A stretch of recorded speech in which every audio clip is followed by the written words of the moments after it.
1 Samuel 20.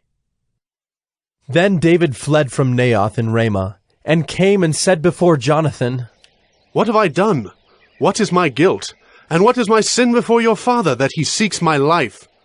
And he said to him, Far from it. You shall not die. Behold, my father does nothing, either great or small, without disclosing it to me. And why should my father hide this from me? It is not so. But David vowed again, saying, Your father knows well that I have found favor in your eyes, and he thinks, Do not let Jonathan know this, lest he be grieved. But truly, as the Lord lives, and as your soul lives, there is but a step between me and death. Then Jonathan said to David, Whatever you say, I will do for you. David said to Jonathan, Behold, tomorrow is the new moon, and I should not fail to sit at table with the king. But let me go, that I may hide myself in the field till the third day at evening. If your father misses me at all, then say, David earnestly asked leave of me to run to Bethlehem his city, for there is a yearly sacrifice there for all the clan. If he says, Good, it will be well with your servant. But if he is angry, then know that harm is determined by him. Therefore deal kindly with your servant, for you have brought your servant into a covenant of the Lord with you. But if there is guilt in me, kill me yourself, for why should you bring me to your father? And Jonathan said, Far be it from you. If I knew that it was determined by my father that harm should come to you, would I not tell you? Then David said to Jonathan, Who will tell me if your father answers you roughly? And Jonathan said to David, Come, let us go out into the field. So they both went out into the field. And Jonathan said to David, The Lord, the God of Israel, be witness. When I have sounded out my father about this time tomorrow, or the third day, behold, if he is well disposed toward David, shall I not then send and disclose it to you? But should it please my father to do you harm, the Lord do so to Jonathan, and more also if I do not disclose it to you and send you away, that you may go in safety. May the Lord be with you, as he has been with my father. If I am still alive, show me the steadfast love of the Lord, that I may not die. And do not cut off your steadfast love from my house forever, when the Lord cuts off every one of the enemies of David from the face of the earth. And Jonathan made a covenant with the house of David, saying, May the Lord take vengeance on David's enemies. And Jonathan made David swear again by his love for him, for he loved him as he loved his own soul. Then Jonathan said to him, Tomorrow is the new moon, and you will be missed because your seat will be empty. On the third day, go down quickly to the place where you hid yourself when the matter was in hand, and remain beside the stone heap. And I will shoot 3 arrows to the side of it, as though I shot at a mark. And behold, I will send the young man, saying, Go, find the arrows. If I say to the young man, Look, the arrows are on this side of you, take them.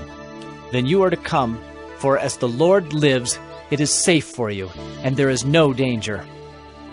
But if I say to the youth, Look, the arrows are beyond you, then go, for the Lord has sent you away.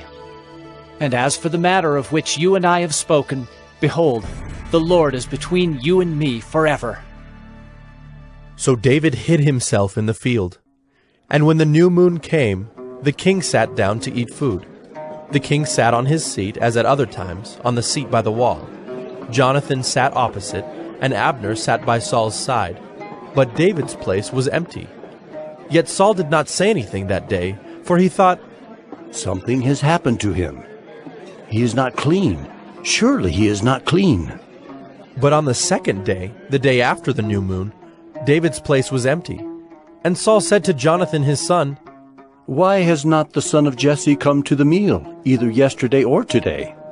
Jonathan answered Saul, David earnestly asked leave of me to go to Bethlehem. He said, Let me go, for our clan holds a sacrifice in the city, and my brother has commanded me to be there. So now if I have found favor in your eyes, let me get away and see my brothers. For this reason he has not come to the king's table. Then Saul's anger was kindled against Jonathan, and he said to him, You son of a perverse, rebellious woman, do I not know that you have chosen the son of Jesse to your own shame, and to the shame of your mother's nakedness? For as long as the son of Jesse lives on the earth, neither you nor your kingdom shall be established. Therefore send and bring him to me, for he shall surely die." Then Jonathan answered Saul his father, "Why should he be put to death? What has he done?" But Saul hurled his spear at him to strike him. So Jonathan knew that his father was determined to put David to death. And Jonathan rose from the table in fierce anger and ate no food the second day of the month, for he was grieved for David, because his father had disgraced him. In the morning Jonathan went out into the field to the appointment with David, and with him a little boy. And he said to his boy, "Run and find the arrows that I shoot." As the boy ran, he shot an arrow beyond him. And when the boy came to the place of the arrow that Jonathan had shot, Jonathan called after the boy and said, "Is not the arrow beyond you?" And Jonathan called after the boy, "Hurry! Be quick! Do not stay!" So Jonathan's boy gathered up the arrows and came to his master. But the boy knew nothing. Only Jonathan and David knew the matter. And Jonathan gave his weapons to his boy, and said to him, "Go and carry them to the city." And as soon as the boy had gone, David rose from beside the stone heap, and fell on his face to the ground, and bowed 3 times. And they kissed one another and wept with one another, David weeping the most. Then Jonathan said to David, "Go in peace, because we have sworn both of us in the name of the Lord, saying, 'The Lord shall be between me and you, and between my offspring and your offspring, forever.'" And he rose and departed, and Jonathan went into the city.